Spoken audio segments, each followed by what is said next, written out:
اے پیغمبر میری طرف سے لوگوں کو کہہ دو کہ اے میرے بندو جنہوں نے اپنی جانوں پر زیادتی کی ہے اللہ کی رحمت سے نا امید نہ ہونا، اللہ تو سب گناہوں کو بخش دیتا ہے، بے شک وہی تو ہے بڑا بخشنے والا بڑا مہربان۔ اور اس سے پہلے کہ تم پر عذاب آ واقع ہو اپنے پروردگار کی طرف رجوع کرو اور اس کے فرما بردار ہو جاؤ، ورنہ بعد میں تم کو مدد نہیں ملے گی۔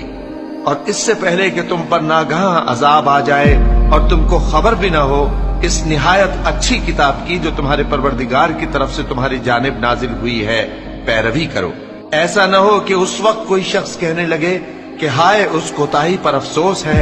جو میں نے اللہ کا حق ماننے میں کی اور میں تو ہنسی ہی کرتا رہا،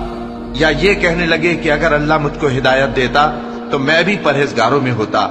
یا جب عذاب دیکھ لے تو کہنے لگے کہ اگر مجھے پھر ایک دفعہ دنیا میں جانا ہو تو میں نیکوکاروں میں ہو جاؤں۔